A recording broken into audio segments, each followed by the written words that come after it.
ZTO, c'est chaque semaine un témoignage ou un enseignement, celui d'un témoin, d'un laïc ou d'un religieux, d'une personne qui s'est engagée avec passion à suivre le Christ, une personne qui apporte un message, qui répond à ceux qui traversent les épreuves, ceux qui souffrent, ceux qui doutent de Dieu ou du vide, ceux qui cherchent la vérité, la sagesse et l'amour, dans les religions et les sagesses. Bref, c'est chacun d'entre nous, chrétien ou athée, ou d'une autre religion, qui ignorons si souvent que l'amour absolu et divin existe, qu'il est très proche, qu'il est incarné en la personne du Christ, celui qui est à la fois Dieu et homme, celui qui est au cœur de notre cœur, qui nous connaît mieux que nous-mêmes et qui nous attend tout le temps.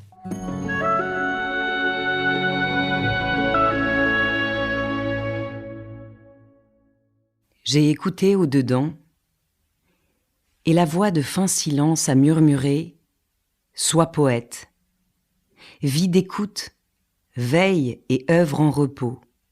C'est là ton offrande d'amour. J'ai entendu et obéi à l'amour. » Bonjour aux auditeurs de ZTO, bienvenue pour un nouvel épisode, je suis Guillaume Devoux et j'aimerais vous proposer de continuer de prendre un peu de recul, un peu de souffle, en allant à la rencontre de ceux qui consacrent leur vie à l'art, à la quête de la beauté, une quête qui peut avoir des retombées positives pour chacun d'entre nous parce que lorsque l'art nous touche, il nous illumine, il nous transforme et la plupart du temps nous rend meilleurs. Alors aujourd'hui, c'est à la rencontre d'un poète que ZTO vous invite et celle d'une comédienne qui a accepté mon invitation pour lire ses poèmes. Clémence de Vimal, bonjour. Bonjour Guillaume. Éric de Russe, bonjour. Bonjour. Clémence et Éric, c'est une joie de vous avoir ensemble autour du micro de ZTO. Merci Clémence d'avoir lu ce poème d'Éric de Russe pour commencer cet épisode. Clémence, vous êtes comédienne, vous avez notamment joué dans des pièces connues de beaucoup d'auditeurs de ZTO comme La boutique de l'orfèvre, écrite par Karl Wojtyła, Jean-Paul II, qui a beaucoup d'importance dans votre vie. Vous jouez également dans des seuls en scène. Éric, vous êtes poète, écrivain, vous avez écrit des recueils de poésie, également des essais, notamment sur la figure d'Edith Stein, qui vous a profondément marqué. Vous êtes en même temps agrégé en philosophie et professeur de philosophie. Et lorsque nous avons eu l'idée de cet épisode il y a déjà quelques mois, Éric de Russe et moi, celle d'inviter un comédien ou une comédienne est venue très vite. C'est pourquoi je voudrais remercier Clémence de tout cœur d'avoir accepté cette invitation. Clémence avec sa voix magnifique. Qu'est-ce qui, Clémence, vous a poussé à accepter justement de lire ces textes ? Il y a plusieurs raisons. La première, c'est lorsque j'en ai parlé à mon époux, qui vous connaissez, et qui est un grand amoureux d'Edith Stein, et qui connaît du coup vos poèmes. Alors il m'a donné le goût, il m'a aussi fait lire vos poèmes. Donc c'était marrant de voir la deuxième rencontre, Guillaume m'en a parlé, ensuite mon époux. Et en lisant vos poèmes, je crois que plusieurs choses se sont détachées, on va dire, de moi. Il y avait une grande douceur. Je suis extrêmement sensible à la douceur. Il y avait vraiment une grande douceur, comme vraiment une nécessité de dire ces mots, et en même temps une telle transcendance d'amour, en tout cas qui, moi, m'a rencontré. Éric, vous avez l'habitude que vos textes soient lus ? Alors, assez rarement, même peut-être non, c'est peut-être l'une des premières fois. Il m'est arrivé de participer à des récitals où j'ai lu moi-même certains de mes poèmes, mais c'est quelque chose dont j'ai pu rêver, malgré tout, parce que je crois que la poésie est faite pour être lue, pour être, pas proclamée, mais lue, murmurée. Il faut lui prêter voix, parce qu'un poème ne vit qu'à travers la voix de celui ou de celle qui le transmet. Alors c'est vraiment une joie, et puis c'est un rêve aussi, oui. C'est beau de penser que des mots jaillis de la plus profonde intériorité par une voix vont rejoindre des cœurs. Alors, en fait, l'idée de Clémence était venue très vite lorsqu'on échangeait, parce que Clémence, on se connaissait. Et Clémence, on s'était déjà rencontrés il y a quelques mois, il y a quelques semaines, dans un autre contexte, celui au cours duquel vous avez témoigné au micro de Bethesda, l'autre podcast à côté de Le Petit Frère de ZTO. Un témoignage très fort auquel j'invite les auditeurs de ZTO. Je mettrai le lien avec cet épisode pour qu'ils puissent écouter cet épisode en 2 parties, qu'un très long témoignage. Vous témoignez d'une rédemption, de votre rédemption. Oui. En quelques mots. En quelques mots, je pense la rencontre avec la miséricorde, très clairement, et une résurrection profonde qui me donne une grande paix aujourd'hui. Je sais pas quoi dire plus, il y a tellement de choses à dire, mais c'est pas la peine d'en dire plus. Les auditeurs découvriront, mais ça en vaut vraiment la peine. C'est des épisodes très forts, très poignants, douloureux aussi. Oui. Mais la douleur, elle ne part jamais complètement, mais elle a quand même été surmontée. Mais elle a été transcendée, effectivement. Oui. Donc j'invite vraiment les auditeurs à découvrir votre témoignage. Vous avez toujours été comédienne, c'était votre rêve depuis l'enfance. Oui. Vous l'avez réalisé. Oui. Il y a en vous la foi, il y a aussi l'art. Sans le théâtre, est-ce que vous auriez pu témoigner comme vous l'avez fait sur Bethesda? Et est-ce que vous auriez pu surmonter l'épreuve que vous avez vécue? Alors, comme je n'ai pas eu d'autre chemin, je ne peux que répondre de ce que je connais, mais très clairement non. Et je pense qu'il n'y a pas de hasard et que ma voie dans ce chemin de théâtre aujourd'hui est une évidence parce que c'est vraiment l'art de l'incarnation par excellence. Et ayant été quelque part désincarnée par cette blessure d'enfance, le théâtre m'a permis de me remettre dans le corps et de dire ce que je n'avais pas pu dire aussi petite. Alors on va pas faire un épisode sur l'art-thérapie, c'est magnifique, c'est un sujet magnifique, on l'a déjà traité récemment sur ZTO, mais effectivement l'art permet aussi de surmonter des épreuves. Eric, pour vous c'est pareil, vous avez surmonté une épreuve de vie très grave dans votre jeunesse, juste après votre mariage. Vous avez une grave maladie ? Oui, même pendant les fiançailles en fait. Et c'est quelque chose qui vous marque, justement, qui s'inscrit dans le corps et qui vous oblige, vous ne pouvez pas mentir, c'est-à-dire le corps ne ment pas. Et donc, depuis, tout ce qui ne passe pas par le corps, et la poésie pour moi est un travail d'incarnation, puisque c'est de donner corps à ce qui monte du plus profond. Les mots sont de la chair, il faut enfanter. Et le passage par la maladie, et la maladie vous marque définitivement, puisqu'elle laisse des traces à la manière de stigmates, justement, mais la lumière peut passer. Et sans doute, la poésie a-t-elle été un langage consubstantiel à ce que je suis, donc c'était presque naturel que ça fasse partie du chemin. Quand on est artiste, comédienne ou poète, est-ce qu'on est quelque part un peu le thérapeute de soi-même et des autres, pour le coup, un petit peu en même temps? Clémence? Moi, je dirais de moi-même très clairement, des autres pas directement, mais indirectement, par le chemin que je fais, je sème. Et après, libre à chacun de recevoir. Eric? Pour ma part, parce que quand on cherche à guérir, c'est qu'il y a une blessure. Je pense que notre condition humaine, après ça prend des formes différentes, la maladie en est une, la blessure fait partie de l'existence humaine. Mais la blessure, pour moi, il ne s'agit pas de vouloir la colmater. Il faut honorer la blessure, parce que la blessure c'est aussi une brèche, c'est ce qui nous ouvre, c'est ce qui nous projette en dehors de nous-mêmes, vers le monde, vers les autres. Donc, bien sûr, mais guérir n'a jamais été pour moi une obsession, en fait. Ce qui comptait, c'est de traverser, de faire chemin, d'assumer. Et je pense aussi qu'il y a une quête de consolation dans le cœur humain. C'est-à-dire que, de toute façon, nous sommes des êtres de désir, nous cherchons quelque chose. Rien ne peut totalement combler notre cœur. Donc, on est blessé d'infini. Alors, bien sûr, il y a aussi la maladie qui vous blesse.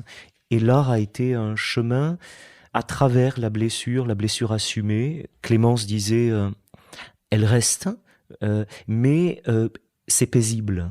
Il y a la douceur dont elle parlait, il y a une paix, il y a un consentement aussi au réel. Oui. Clémence? Je suis tout à fait d'accord, je souris d'émerveillement, je réalise que moi j'avais cette obsession de la guérison et que j'ai compris que c'était pas ajusté parce que ça n'arriverait jamais. C'est ça. Et une fois que j'ai consenti, alors la paix est arrivée. C'est ça. On en arrive peut-être à ce moment de l'émission où on peut lire le poème qu'on avait choisi tous ensemble pour ce passage de l'émission, Clémence. Quel choix de poème? L'amour aux entrailles, c'était... Pourquoi ce choix, Eric? Alors pourquoi ce choix Un choix commun, hein? Oui, un choix commun. Peut-être pour deux raisons, mais qui n'en font qu'une. C'est ce que disait Clémence. Pour moi, le sens de la transcendance, il est essentiel. Pour moi, la poésie est un chemin vers la transcendance. Quelque chose me polarise, m'attire, appelle la parole, et la parole n'est pas close sur elle-même. Ma parole poétique n'est pas fermée sur elle-même. Ce n'est pas une fin en soi. C'est un chemin. C'est mon chemin, mais il y en a beaucoup d'autres. Donc, il y a cet appel vers la transcendance, mais cet appel assume la réalité très concrète de mon incarnation, avec la blessure, avec la douleur, Et donc ce poème, il exprime la brèche et l'envol. Donc on écoute Clémence. Tu m'as séduit sur les monts élevés, là où ta pureté enveloppe l'azur, où ta lumière irradie plus blanche que neige et ta présence exhale la douceur du miel. Mais c'est ailleurs que je t'ai rencontré, dans les entrailles de mon humanité, scellée 1000 fois scellée et oubliée. Là, tu m'attendais. Dans mes blessures, là seulement, tu t'es fait l'époux de mon humanité. Si gît désormais ma demeure de gloire. Au très bas, radieux, l'irrévocable serment d'immortel printemps. Je t'ai aimé d'un amour éternel. Je t'ai aimé d'un amour éternel. Oui, pour moi, ça c'est la parole. Alors, je ne l'ai pas entendue avec des mots, mais je l'ai perçue dans le silence, dans cette rencontre intérieure. C'est-à-dire que dans les tréfonds, dans les entrailles, donc, dans les tréfonds de mon cœur, de mon humanité, un amour m'attendait, qui m'a rencontré. Et ça, c'est totalement immérité. Ce n'est ni élaboré, prévu, c'est l'inconnu, c'est l'inespéré. Ça, on en reparlera certainement un tout petit peu plus loin. Justement, on parlait tout à l'heure de se soigner aussi par l'art, que l'art peut guérir spirituellement aussi, évidemment. Est-ce que l'art n'est pas justement un autre accès au spirituel et au divin, un autre chemin? Je pense parce que vous êtes tous les deux des artistes, mais vous êtes tous les deux chrétiens aussi. Je poserai pas la question si vous êtes des artistes chrétiens, à la limite je peux vous poser la question, mais je connais la réponse. On est artistes, tout simplement. Exactement.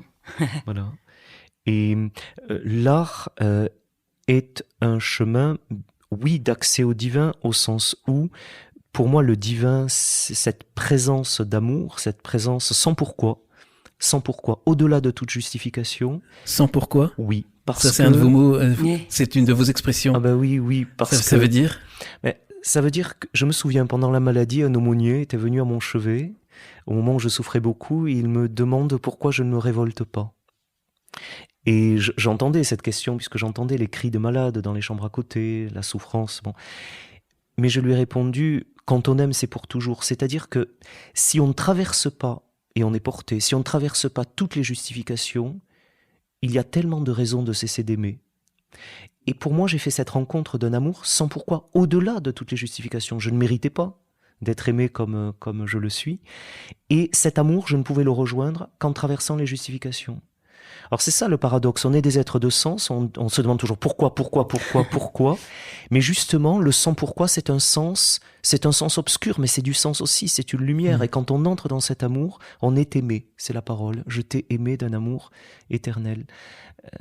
Alors ça, l'art est un chemin pour livrer passage à cela. Livrer passage. La parole poétique, pour moi, livre passage à ce qui me traverse. Alors quand on est justement artiste, quand on est comédienne, par exemple Clémence, le fait d'être en même temps chrétienne, est-ce que ça change quelque chose dans l'activité artistique, dans la démarche? Oui, très clairement. Après, moi, j'ai eu une évolution, je pense, parce que la conversion réelle de mon cœur s'est faite à 24 ans. Donc, avant, j'avais la foi, mais j'avais pas fait la rencontre. Et du coup, ça a changé parce que depuis, il y a cette notion justement de transcendance. Il y a quelque chose qui, quoi que je fasse, me dépasse. Et je n'avais pas cette conscience-là avant. Donc, quoi que je fasse, il y a vraiment cette notion de plus grand, de plus beau, et du coup qui me tire toujours vers le haut, qui me tire toujours vers le bon, le beau, l'amour, quoi. Donc oui, ça change clairement la donne. Et pour vous, Eric? Je suis vraiment entièrement d'accord. Pour moi, une expression m'habite beaucoup. Je dis par-delà soi l'ample vie.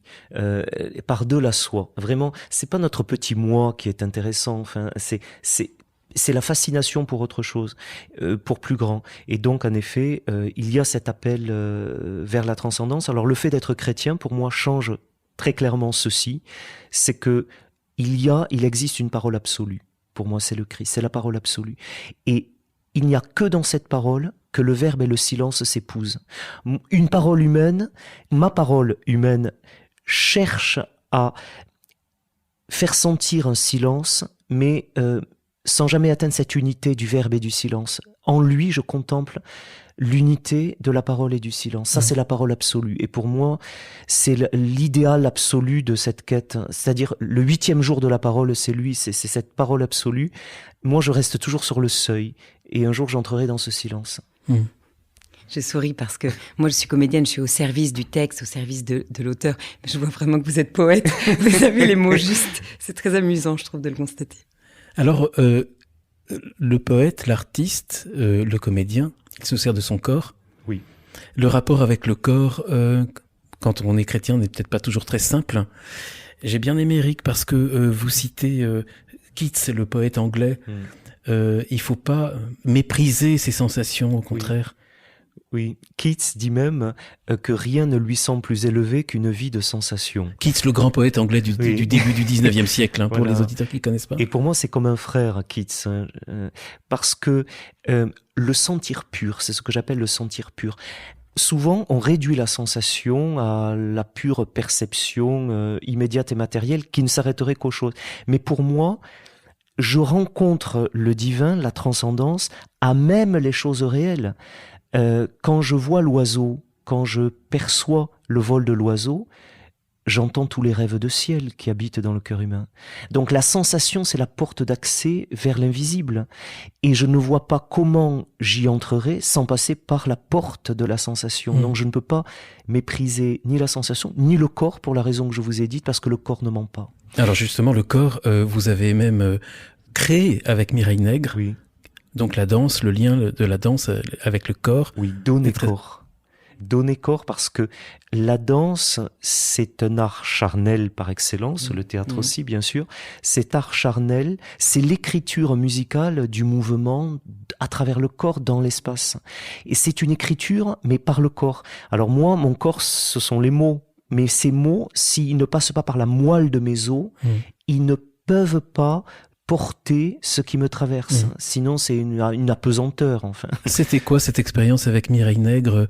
Parce que les auditeurs la connaissent pas forcément. Mireille Nègre qui a un parcours, incroyable. Incroyable, oui, en effet, qui était première danseuse de l'Opéra de Paris, puis suite à sa conversion, elle entre au Carmel où elle reste 10 ans, et là, elle entend l'appel à retrouver l'essence de la danse et à danser, mais différemment. Et quand j'ai vu avec mon épouse Mireille Nègre danser la première fois, c'était une sculpture du silence. Je voyais une parole silencieuse et j'étais fasciné. J'ai dit, mais c'est ça que je cherche à atteindre. Une sculpture du silence, c'est magnifique. L'expression n'est pas de moi, elle est de Guillevic, le poète Guillevic. D'accord. Mais c'était une sculpture du silence et j'ai dit, c'est ça que je cherche, c'est ça que je cherche. En fait, je suis aussi un danseur, c'est-à-dire, je donne tout mon corps à la parole, à la présence, et j'essaie de livrer passage. Mais la danse, pour moi, c'est tellement magnifique. Vous savez, c'est un langage universel. C'est au-delà des mots. Une danseuse cubaine, Alicia Alonso, disait, même si on ne connaît pas un alphabet classique, le corps peut traduire une signification universelle. La danse n'a plus besoin des mots, comme la musique. C'est pour ça que pour moi, ce sont des idéaux, la danse et la musique. Des idéaux? Oui, des idéaux au sens où c'est une ligne d'horizon.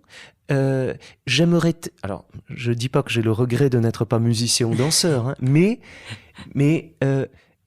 je me dis, eh bien, je ne suis pas danseur ni musicien, mais je dois pouvoir, par les mots, rejoindre quelque chose de cet éclat que je discerne dans certaines danses ou dans certaines musiques. Mais le théâtre aussi. Mais de la sûr. danse au théâtre, c'est... Ah bah alors c'est drôle qu'on parle de ça parce que moi depuis vraiment tout récemment, je me suis donné cette invitation à travailler mes spectacles accompagnés d'une danseuse ou d'un danseur pour travailler ce corps, ce mouvement, parce que le théâtre c'est du mouvement. Mais souvent au théâtre, on peut travailler le texte et oublier le corps. Je trouve qu'il y a une grande invitation, donc c'est évident. Et la danse, c'est quand même extraordinaire parce que moi qui suis comédienne, la danse c'est un tout autre endroit. Et pourtant, on est invité à créer l'alliance, mais c'est quelque part un tout autre endroit. C'est ça. Il y a un pont qui est réalisé entre la danse et le théâtre. Je pense à Sophie Galitzine, par exemple. Exactement, il le fait merveilleusement bien. Oui. Et la musique, alors, pour revenir à la musique dont vous venez de parler, Eric, vous avez là aussi une création, vous avez fait des choses avec une grande pianiste que les auditeurs de ZTO connaissent bien, j'ai eu la joie de déjà réaliser 2 épisodes avec elle, Elisabeth Sombart. Oui, Elisabeth Sombart, je l'ai contactée après avoir entendu certains de ses enregistrements, et ce qui m'a frappé, ce sont surtout ses interprétations des mouvements lents, des adages. Elle a une manière de faire entendre justement le silence entre les notes. Et pour moi, la musique ne commence qu'au-delà des sons, en fait. C'est pas une question d'aligner les sons, comme la poésie commence au-delà des mots. C'est un usage de la parole qui fait sentir ce qui dépasse les mots. Et la musique, on va au-delà des sons. Et j'ai entendu ça dans la musique d'Elisabeth, enfin dans son interprétation de certains morceaux, notamment des Nocturnes de Chopin. Et ça a donné lieu à une collaboration. Laquelle ? Alors on a pu se rendre à Bucarest, donc en Roumanie, mais pas seulement à Bucarest, pour offrir au Palais Cantacuzino notamment un récital où je lisais certains poèmes, où un traducteur roumain les traduisait, et où Elisabeth jouait des nocturnes notamment. Cette alliance, comme j'écris dans un des poèmes, il y eut un temps où la musique était la moelle de la parole vive. Je pense qu'il y a un temps d'avant la chute où la parole, le verbe et la musique coïncidaient, après ils se sont séparés. C'est pour ça que le poète, il rêverait d'être musicien, et peut-être le musicien, il rêverait parfois, je ne sais pas, peut-être pas, c'est plutôt le poète. Mais je pense qu'il y a eu une alliance, et Elisabeth dit souvent, il y a une manière de réparer la brisure, et cette rencontre de la poésie et de la musique était une manière aussi de réparer cette brisure, et de donner à entendre ce qui n'est plus. Alors je vous propose, si vous êtes d'accord, qu'on écoute. Oui. Elisabeth, qu'est-ce que vous proposez qu'on écoute Alors, un nocturne dit posthume mais qui ne l'est pas, numéro 20 de Chopin. Et ce qui me bouleverse dans ce nocturne, c'est notamment la manière dont la première note est tirée du silence, mais ensuite les autres notes jamais ne viennent briser le silence initial. Et puis on retourne dans le silence. Alors on écoute Elisabeth Sombart.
On reprend justement l'enregistrement après Elisabeth Sombart et sur le propos qu'on avait pendant la pause musicale.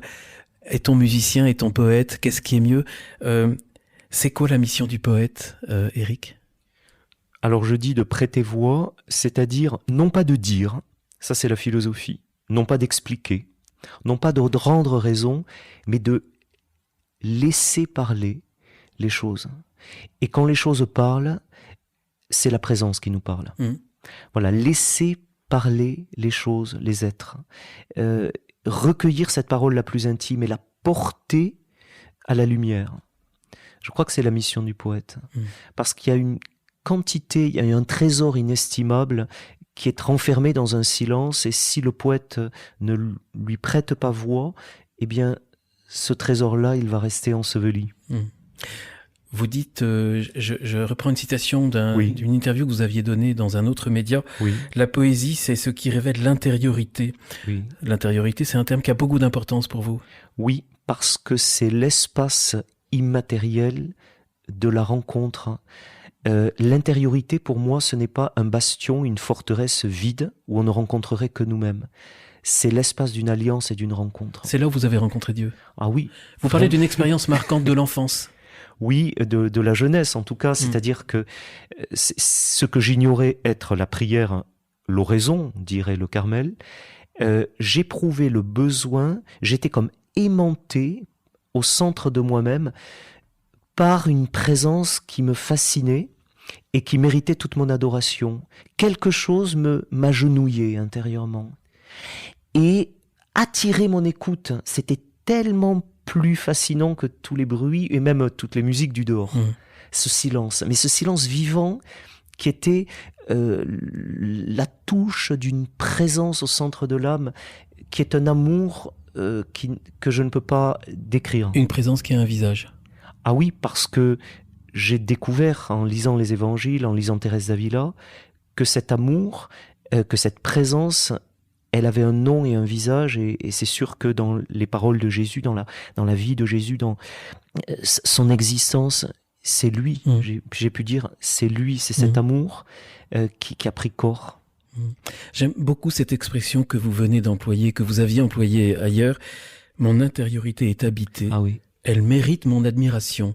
C'est un peu inattendu, c'est tourné un peu différemment parce qu'en général, on est le pauvre pécheur sur lequel Dieu daigne se pencher. Mais vous, c'est pas du tout ça. Mais oui, mais c'est justement ça le mystère. C'est, si vous voulez, mon péché, j'ai une conscience immense de ma misère, mais il y a quelque chose qui est plus fort et qui éclipse, c'est-à-dire ça cohabite, mais ce qui domine, c'est cet amour sans pourquoi qui m'a aimé. Alors bien sûr, il m'attire à faire mieux, à peut-être m'améliorer, etc. Mais c'est lui qui me fascine. Vous savez, au moment de la transfiguration, ils ne virent plus que Jésus seul. Et j'aime beaucoup la phrase d'une mystique française qui dit « Il ne s'agit pas de se détourner de la terre, mais de s'ouvrir du côté du ciel. » Laquelle ?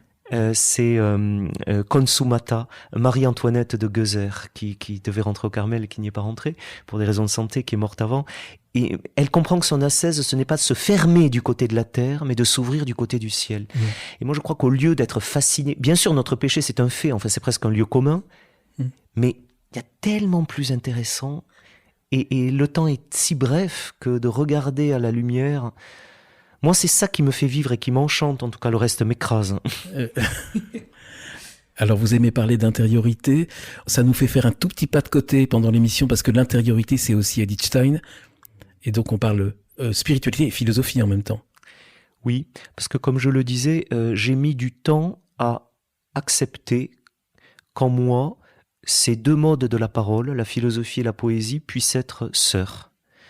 Ça a été le fruit d'un très très long combat, soit poète, soit philosophe. En fait, comme si le poète abaissait la crédibilité du philosophe et comme si le philosophe perdait son temps. Et il m'a été donné de comprendre que ce sont deux figures de la parole humaine, mais deux expressions différentes. Dans la philosophie, la parole doit dénouer le caractère problématique, parce que nous sommes des êtres du pourquoi, et du pourquoi naît le récit. De la rencontre avec le réel naît le pourquoi, on s'interroge. Et du pourquoi naît le récit. Nous élaborons des récits, c'est-à-dire des discours qui cherchent à faire sens. Alors la poésie fait sens aussi, mais pas de la même manière. C'est pas un sens qui va s'imposer. Je n'ai rien à démontrer en tant que poète. Par contre, j'ai à célébrer. J'ai à célébrer par la parole. Et Edith Stein, qui n'était pas poète, même si elle a écrit au Carmel des poésies, elle est philosophe et c'est une contemplative. Elle scrute les phénomènes. Elle scrute les phénomènes. Et le poète, comme le philosophe, pour moi, sont des scrutateurs des choses, des phénomènes, jusqu'à leur noyau. Le noyau et l'intériorité qui est imprenable. Elle vous a également appris, par le témoignage de sa vie, la dignité inaliénable de l'homme. Oui. Alors ça m'a marqué. Déjà, j'en ai fait l'expérience dans la maladie. Quand tout s'est effondré, c'est ce que j'appelle l'expérience du désastre. C'est pour moi la question, que reste-t-il quand il ne reste plus rien? Pour moi, c'était cette question pendant la maladie. Je vais voir ce qui reste. Parce que tout s'effondre. Donc c'est une épreuve de vérité. Et ce qui restait, c'était à la fine pointe de l'âme, en ce lieu qui n'est pas un lieu, quelque chose d'imprenable, même j'allais dire aux assauts de la douleur, de la nuit, une pointe de lumière qui ne pouvait pas être effacée. Et c'est ça l'intériorité. Et je pense qu'Edith Stein... Elle l'a vécu jusque dans l'enfer voilà. humain. Et j'ai été bouleversé... Des camps de concentration. Des camps de concentration. J'ai été bouleversé de découvrir que l'une de ses dernières lettres qui nous est parvenue, c'est un billet qu'elle écrit au Carmel pour demander des choses très matérielles, des vêtements. Et puis il y a cette phrase: « Nous commençons maintenant... à peine, un peu, à vivre à partir de l'intériorité. » Et là, j'ai été bouleversé. Cette femme qui a consacré sa vie à la scruter, au seuil de l'éternité, fait cet aveu. Alors, ça nous échappe, c'est un mystère, l'intériorité. Clémence, par rapport à ça? Je réalise surtout que c'est un mot qu'on utilise, ça fait longtemps que je l'ai pas entendu. Intériorité? Oui, j'ai essayé de chercher le mot qui est assez utilisé, mais l'intériorité, en fait, c'est ample. C'est un mot qui est ample, je trouve. Effectivement, ça rejoint ce que vous disiez tout à l'heure.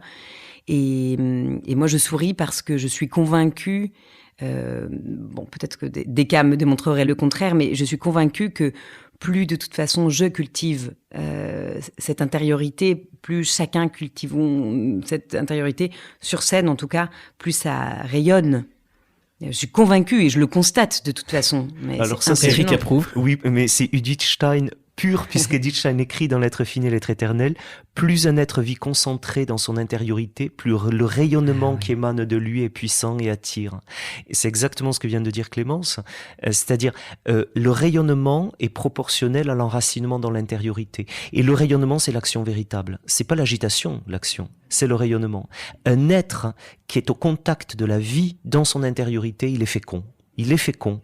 Même si il n'enfante pas charnellement, mais il est fécond.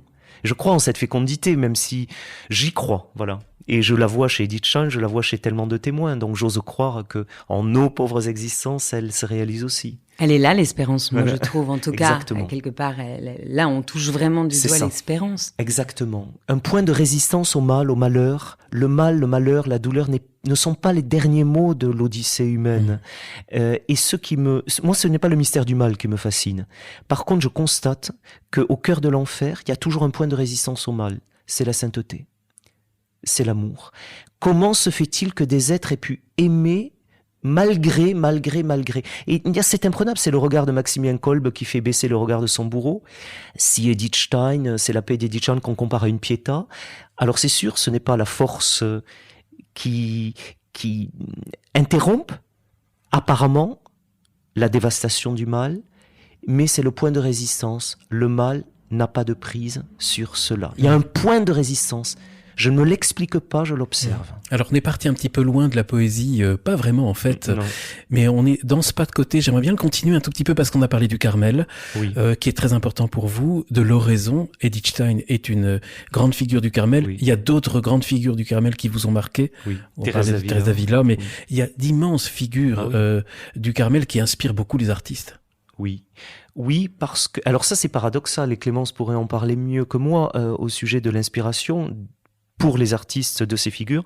C'est paradoxal, puisque le Carmel, à la suite d'Élie, c'est la vie cachée, c'est l'écoute de la présence de fin silence. Alors c'est paradoxal, on se cache, regardons Thérèse de l'Enfant Jésus, mais enfin, elle est quand même extrêmement connue. Et c'est ce dont nous parlions, plus on fait chemin vers l'intérieur, au-delà des apparences immédiates. En un sens, plus on est au cœur de la vie et plus ça rayonne. Alors le Carmel, c'est ma patrie spirituelle. Clémence, je connais un petit peu vos patries spirituelles, parce qu'on s'était rencontrés. Il y avait Kakuna, il y a Parel Monial. Oui. Le Carmel a de l'importance pour vous aussi? Je souris parce que je pense quand j'étais petite, je voulais être religieuse. Et donc, dans ma tête, ça ne pouvait que être le Carmel. Donc ça me fait sourire. Et en même temps, j'avais une petite difficulté avec les barreaux. Donc voilà. Mais il y avait ce qui m'a toujours marqué, parce que j'ai eu la chance d'avoir des tantes qui étaient carmélites, c'était cette joie au travers des barreaux. Ça m'a toujours marqué. Donc j'ai toujours eu cette observation de ce qui se passait derrière les barreaux. Et je souris pour rebondir sur Thérèse d'Avila, qui est une figure que j'ai rencontrée il y a pas longtemps pour son texte Le Château intérieur, qui était le titre que je voulais donner clairement à mon spectacle, parce qu'il y a effectivement une fascination dans cet ancrage. C'est ça. Et le Carmel, pour moi, il y a quelque chose de terriblement ancré. Et en même temps, il y a un souffle, une légèreté. Enfin voilà, c'est en tout cas mon regard. Mais c'est très beau ce que vient de dire Clémence, parce qu'il y a un texte de la fin de la vie d'Edith Stein, qui est une annexe, qui s'intitule Le Château de l'âme, où elle commente Thérèse d'Avila. Et elle dit que ce sont ces forteresses intérieures qu'il faut forger, qui sont des sentinelles en même temps. L'infime rejoint l'immense. C'est ça le mystère du Carmel. L'infime rejoint l'immense. Il y a une ouverture en direction de l'immense, mais et aujourd'hui c'est très difficile de consentir à l'infime. De rester, parce que pour écrire, pour écouter, on ne peut pas être dans l'agitation, on ne peut pas être toujours en mouvement. Il faut trouver un mouvement dans l'immobilité aussi, il faut savoir se poser, il faut savoir consentir à l'infime, alors que quand même tout vous tire vers ce que j'appelle la dispersion, la dilution. Et pour moi le maître mot, c'est quand même la concentration. On a parlé tout à l'heure de souffrance, de maladie, là vous parlez de concentration, d'inspiration. Est-ce qu'il n'y a pas une souffrance particulière d'être artiste? Parce que c'est une mission qui est quand même pas ordinaire. Pour moi, on ne le choisit pas. Et bien sûr, il y a une brèche. Je pense que la perception poétique, que j'appelle le sentir pur, cette capacité de sentir la vie des choses, la vibration des choses, et de se sentir tenu de l'honorer en lui prêtant. Moi, je pense à Baudelaire en vous parlant, voilà, oui. Qui en était malheureux et plein qui traînent, parce que en fait, il y a aussi un idéal de perfection beaucoup plus fort chez l'artiste. Oui. C'est un peu comme chez le mystique. Mais c'est vrai, on en souffre, mais en fait, on se débat souvent avec cela, on voudrait n'être pas... Moi, je pense que mon plus grand rêve, ce serait d'arrêter d'écrire. Je me dis souvent, poser la plume. Mais en fait, cette blessure qui me fait écrire, Thérèse d'Avila dit, c'est une blessure savoureuse. Non pas que je m'y goûte, mais c'est ce à quoi je suis appelé, et je ne peux pas démériter. Si je pose la plume avant que l'heure ne soit venue, je trahis ma vocation. Clémence, vous, c'est d'arrêter de jouer, votre rêve ? Moi, avant ma conversion, je n'avais qu'une trouille. C'était qu'en me convertissant, je ne fasse plus de théâtre. C'était l'une de mes trouilles les plus terribles. Et même de perdre votre voix. Et de perdre ma voix. Ouais. J'avais peur, exactement, comme quoi vraiment la voix, c'est une identité forte. Exactement. Mon ancrage à moi. Mais je souris par rapport à cette histoire d'artiste et de malheur, parce qu'il y a quand même un consentement. Voilà. Moi, je trouve que derrière, il y a quand même cette histoire de consentement. On en connaît tous des artistes qui sont profondément malheureux. Oui, il y a une souffrance de cette perception ou parfois d'une grande lutte. Enfin, c'est pas prétentieux, mais il y a quand même une lucidité quelque part, parfois sur les choses, sur la nature humaine, sur l'âme humaine. Et je reconnais que je pense que beaucoup d'artistes se sentent assez seuls avec ce regard-là. Et en même temps, il y a cette histoire de consentement. Oui, le perfectionnisme, c'est vraiment un poison. Et en même temps, ça tire vers le rhum, mais c'est très vite un poison. Et ce consentement au réel tel qu'il est, et là, je rejoins la chrétienne que je suis. Et la croix du Christ, du réel tel qu'il est, quoi. Je rejoins parfaitement, vraiment, Clémence. Il y a une solitude. Je dirais que il y a une solitude qu'il faut apprivoiser. L'art ne vous isole pas, mais il vous révèle une solitude. Mais cette solitude, il faut l'habiter. Et donc, il faut l'apprivoiser. Et c'est quand on y consent qu'elle devient féconde, mais elle est toujours là. Elle est toujours là. Mais pour moi, elle ne doit pas m'isoler. Mais elle me met à part. Il y a quand même quelque chose qui me met à part. Cette solitude, beaucoup de grands poètes, d'artistes, de peintres ont une muse. Il n'y a pas besoin parfois d'une muse et de briser cette solitude? Pour moi, la vie, c'est cette muse. Enfin, la seule muse, c'est le consentement réel.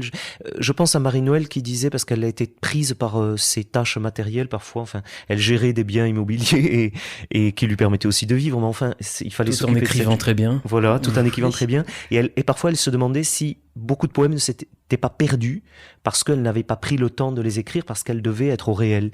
Et elle dit, bien, les anges se seront occupés de sauver les poèmes qui méritaient de l'être.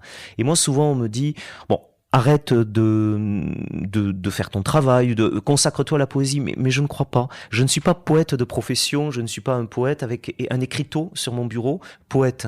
Non, je suis un vivant et je dois être là où je suis, où j'ai à être. Et voilà, un chemin se fait. Un chemin se fait. Il faut consentir au réel, je pense que c'est le maître mot. La quête de perfection, j'y crois beaucoup, mais pas le perfectionnisme. Et là, Clémence l'a bien dit, le perfectionnisme est un poison, parce que c'est rêver d'être parfait. Par contre, être aimanté par un idéal de parole absolue, de beauté absolue, pour moi, c'est ce qui me fait me lever chaque matin. Mon cœur s'ouvre à l'appel de cet amour. J'espère le rencontrer, le voir face à face un jour, et en attendant, je chemine. Mais il m'attire, et ça c'est une perfection qui n'est pas de ce monde. Il y a un amour qui n'est pas de ce monde quand même. Vous dites, Éric, que tout est présence. Ah oui. Mais on n'est pas tous présents à cette présence. Pour moi c'est le grand mystère. Quoi par là? Bien, j'ai souvent entendu, même quand j'étais très malade, des personnes qui souffraient de me voir souffrir, me dire, mais où est Dieu? Où est Dieu? Et je ne pouvais pas leur dire que justement il était au cœur de cette réalité, mais que c'est nous qui sommes absents. Jean de la Croix dit, comment peut-on dire que tu t'absentes? Tu ne t'absentes que de ceux qui s'absentent de toi. C'est nous qui sommes absents. Le vrai problème n'est pas l'absence de Dieu, le vrai problème c'est notre absence. Et ça c'est une énigme. Et c'est un peu le rôle de l'artiste justement, c'est d'éveiller, c'est de rendre... De désensabler l'écoute, de dégager cette écoute que tout conspire à boucher, à obstruer.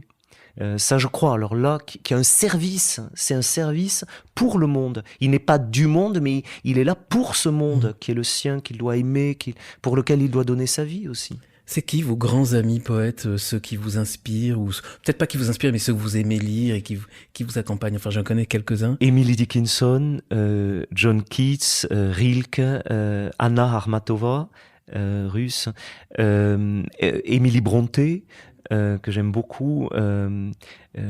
J'ai jeté là mon encre de désir dans l'éternité inconnue. Ça m'avait ébloui. Ces aventuriers, en fait, ce sont les vrais aventuriers. C'est incroyable. Hein. C'est une aventure inouïe, en fait. Il y a des auteurs, Clémence, que vous aimez plus que d'autres, en poésie ou en théâtre? En poésie, ça me fait sourire parce que Marie-Noël a été une grande rencontre pour moi. Ça a été ça a été vraiment une rencontre et elle continue d'habiter mon quotidien. Alors parfois je l'oublie, mais là, grâce à vous, du coup, ça revient. Mais Marie-Noël, vraiment tout particulièrement. Et après, dans les auteurs, il y en a évidemment 150 milliards. Mais c'est vrai que on parlait de Jean-Paul II tout à l'heure. La vérité du texte de La boutique de l'Orfèvre, par exemple, me bouleverse encore aujourd'hui. Alors que je suis mariée, j'ai joué cette pièce en ayant une vie affective chaotique, puis j'ai rencontré mon fiancé, puis je me suis mariée. Et donc ce texte-là est tellement rempli de vérité qui m'habite encore aujourd'hui.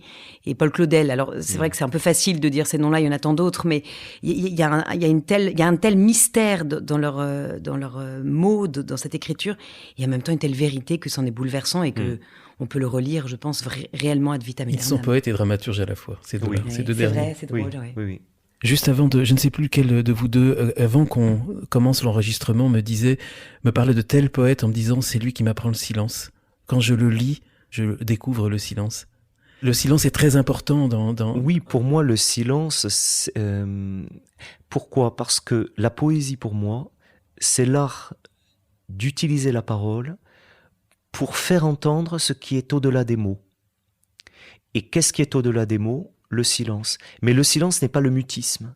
Le silence, c'est la parole à sa plus haute concentration. Pour moi, le silence me fascine parce que c'est une présence, c'est un fin silence, c'est une présence qui parle au cœur sans bruit de mots. C'est une présence qui parle, moi c'est cette présence qui m'a parlé au cœur sans bruit de mots, et pourtant, elle a produit ce qu'aucun mot n'aurait pu produire. Mais elle a déclenché mon verbe. C'est-à-dire qu'elle me pacifie, mais elle m'incite à parler, pas à dire, mais à parler. Clémence, quand on est comédienne, les temps de silence sont très importants aussi? Les temps de silence sont nécessaires pour faire résonner, pour laisser le temps au public de recevoir.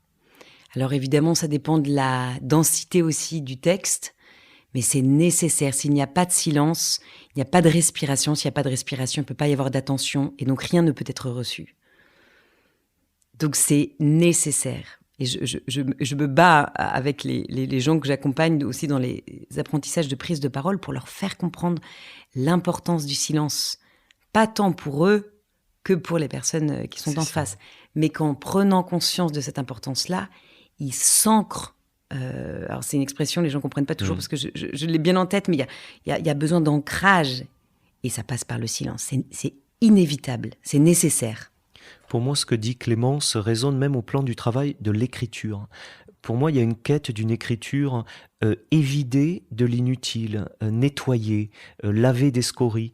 Donc, dans l'écriture, dans la forme même, cette recherche du silence, elle doit s'attester dans l'écriture par une recherche, quand même, c'est pas une recherche, mais un dépouillement quand même, l'inessentiel.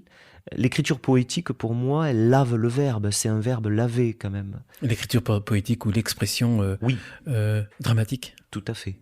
Tout à fait. Et c'est là que...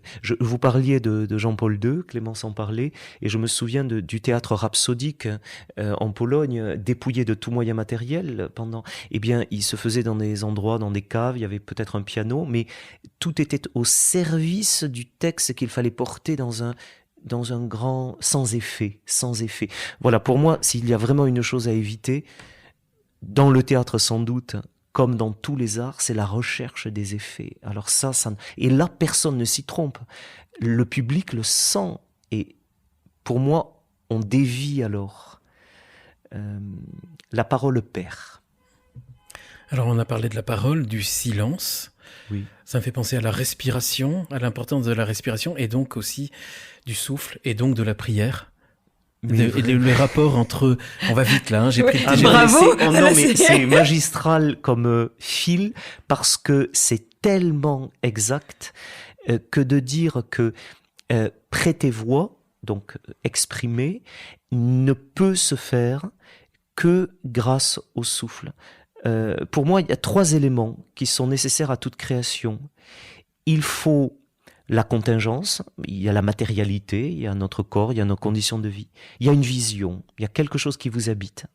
Et puis il y a le souffle. Et s'il n'y a plus de souffle, ça ne parle plus, ça ne vit plus, c'est figé. Or l'art, c'est par excellence un geste qui exprime la vie dans ce qu'elle a de vivant. Là où les choses se figent, on n'est plus dans l'expression artistique. Et c'est le souffle, le secret. Mais le souffle, pour moi, avec un grand S, c'est la respiration du Verbe éternel. C'est la parole silencieuse du Verbe, du Logos. Jésus est le Verbe, et sa respiration, c'est le souffle. Et il y a un souffle que j'essaie de recueillir. Quand j'écoute le Verbe, je recueille son souffle. Et je voudrais tellement en devenir l'habitacle. Vous l'écoutez comment? Par l'oraison? Dans le silence. Mais vous voyez, ce matin, je venais, par exemple, j'étais dans les transports, mais ce silence, il est toujours là, en fait. Donc, c'est ce qui est toujours là, comme en arrière-fond, mais comme cette atmosphère dans laquelle on baigne. Donc, parfois, il ne m'est pas possible d'avoir un silence matériel. Mais il faut justement pouvoir y accéder, donc c'est pour ça que je repose exprès ma question de l'oraison, parce que je sais que c'est important en fait pour vous. Oui, et quelque chose dans l'oraison fait aussi penser à l'acte artistique, parce que c'est dur, c'est exigeant. C'est dur, c'est âpre, ça n'a rien à voir avec la sensibilité, le fait que j'en ai envie ou pas envie, c'est un amour m'attend, et je lui donne du temps. je perds du temps, je me donne en pure perte, mais je crois que quelque chose s'opère dans ce contact. Parce que l'oraison, c'est ça, c'est une rencontre dans la nuit, dans l'âpreté parfois. C'est une rencontre avec une présence qui est opérante en nous.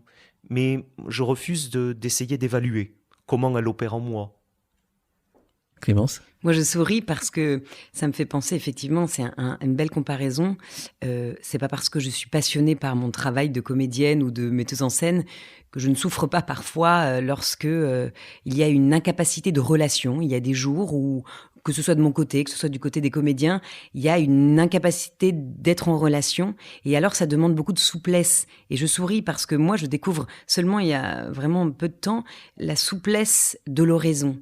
Parce que il y a des jours, voilà, il y a des jours ça passe pas ou il y a rien qui vient. Et du coup, moi, je sais que j'aime travailler l'oraison en ayant une grande souplesse, en gardant cette relation en fait, que la relation pour moi est première et que même si je n'arrive pas à dire les belles phrases que je peux dire parfois. Vous faites référence donc à une pratique de l'oraison Ouais. qui est proche de la tradition carmélitaine ? Alors là, je botte en touche parce que je pense que je ne connais pas suffisamment pour pouvoir y répondre. Et vous, oui, vous, Éric, Alors, c'est... Oui, au sens où ce que Thérèse Avila appelle l'oraison mentale, elle dit, c'est un commerce d'amitié avec celui dont nous savons qu'il nous aime. Donc je me mets à disposition. Donc Clémence a posé. C'est ce dont parle Clémence. C'est Merci. ce dont parle Clémence, puisqu'elle a bien parlé de relation. Je pense que c'est le maître mot. L'oraison, c'est vraiment de se laisser rencontrer par quelqu'un qui est l'amour, qui est Dieu. Et s'il n'y avait pas de relation, ça n'est pas de l'oraison, c'est autre chose. Oui. On va malheureusement devoir se quitter bientôt. Clémence, qu'est-ce que vous aimez jouer ? Qu'est-ce que vous aimez dire ? J'aime dire des choses qui créent de la vibration, qui créent du souffle, qui donnent des frissons, qui touchent les êtres. Je ne suis une passoire, c'est pas du tout le bon mot. Un canal. C'est pas du tout... Mais quelque part, je pense à la passoire par rapport au fait de laisser passer la lumière. Donc il y a quand même une logique, mais je suis vraiment un canal. Mais moi, je vois bien que j'aime la comédie, c'est pas la question, mais je pense que c'est pas dans le sujet là. Mais j'aime être bouleversée moi-même en tant que comédienne et j'aime que ce que je donne à entendre et à voir bouleverse les gens. C'est très vaste, mais pour moi, c'est ce qui me fait vibrer, c'est ce qui me fait vivre et ce qui me fait lever le matin aussi. Je rejoins entièrement Clémence. Si on ne se laisse pas altérer, affecter, travailler, eh bien, on ne peut pas donner. Et il n'y a d'intéressant que ce qui nous a réellement affecté, travaillé, traversé, et qui peut rejoindre alors d'autres. Et il faut prêter voix, il faut livrer passage, et il faut se laisser traverser. Et vous, Éric, si on devait expurger du dictionnaire tous les mots, et s'il y avait droit d'en avoir que 2 ou 3, des mots que vous auriez le droit d'utiliser dans la poésie, ce seraient lesquels ? Amour, le silence, la parole, le murmure, la paix. Ça fait 5. Waouh. Vos actualités, Clémence, aujourd'hui, vous êtes en train d'écrire. Oui, ça y est, j'ai terminé. Terminé L'écriture d'un seul en scène qui s'appellera « J'ai besoin d'air, c'est pour ça que je fume », qui traite du secret de famille et tout particulièrement du sujet de l'inceste. Donc, vaste sujet. Et qui sera joué à la saison prochaine, 2021, fin 2021. Vous avez déjà une idée de salle Non, je reviendrai vers vous, Guillaume. Avec joie. Seul en scène, donc vous êtes vraiment... Et vous aimez les seuls en scène. Je découvre le seul en scène, moi en tant que comédienne. Mais pouvoir donner une parole qui en plus est celle qui vient de moi, j'ai hâte. J'ai vraiment hâte de pouvoir le vivre et le donner au public, sincèrement. Éric, votre actualité, il y a des recueils vous préparez de nouveaux recueils ? Oui, il y a un recueil en préparation, presque mûr, presque à maturité, qui pourrait s'intituler « La nuit éblouie ». Et puis, j'aimerais reprendre aussi le travail sur Edith Stein, qui m'appelle toujours, Parce que pour les auditeurs qui ne le savent pas, vous avez écrit à peu près 5 ou 6 recueils de poèmes. Oui, un peu 5. Voilà. Et sur Edith Stein, là, vous avez aussi une œuvre, ce sont des essais. Alors, il y a des études. Et puis une thèse de doctorat qui est publiée aussi. Et là, il y a beaucoup d'œuvres. Hein, moi, j'ai Alors, vu. il y a, oui, là, plus encore, hein, oui, sur Edith Stein, parce que c'est une scrutation. Votre épouse n'est pas jalouse d'Edith Stein? Elle m'a dit qu'elle a dû consentir, mais que elle dit, nous expliquerons au ciel. Mais elle l'aime beaucoup parce qu'elle est carmélite et mon épouse aime le Carmel. Mais Edith Stein s'est vraiment imposée comme les présences qui comptent s'imposent, c'est-à-dire en appelant notre consentement. Donc il y a ce travail aussi. Voilà. On mettra quelques liens avec cet épisode pour que les auditeurs puissent mieux découvrir votre œuvre. On va se quitter malheureusement sur une dernière lecture. Éric va lire un texte et si vous le voulez bien, Clémence finira par un autre texte. Donc, à vous, Éric, Amour. Vous m'avez fait amour, l'âme sauvage et pure, le cœur fol insoumis, le corps soulevé par le feu. En mes veines ardentes, vous avez infusé la langue primitive de la vie indomptée. L'oiseau est mon frère, l'étoile ma sœur, l'immense nuit ma mère et mon père le jour, d'avant la première aurore. En vous, amour, toute ma substance repose, vous dont la présence est exil, dont on ne vit qu'en mourant. En vous seul ma mesure que plus rien ne mesure, vous, l'injustifiable sans pourquoi, de l'existence accompli d'être enfin renoncé. Voilà, donc maintenant c'est avec Clémence que nous allons nous quitter et la lecture de quel poème? Caché dans la beauté. Caché dans la beauté.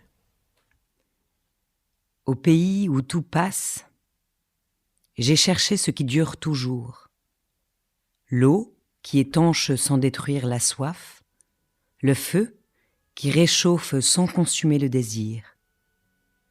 Et l'amour a conduit mes pas jusqu'au seuil de sa demeure sainte, où violence et bruit succombent, peine et doute s'épuisent. La mort ne peut ternir la vie perdue en la beauté, ni les ténèbres fermer les lèvres ouvertes à la respiration des anges. Vole mon âme, comme la colombe au creux du rocher, dépose mon cœur en cette éternelle beauté qui d'âge en âge porte le monde. La beauté n'a pas déserté la terre, elle y joue, à s'y faire oublier, admire à l'obscur.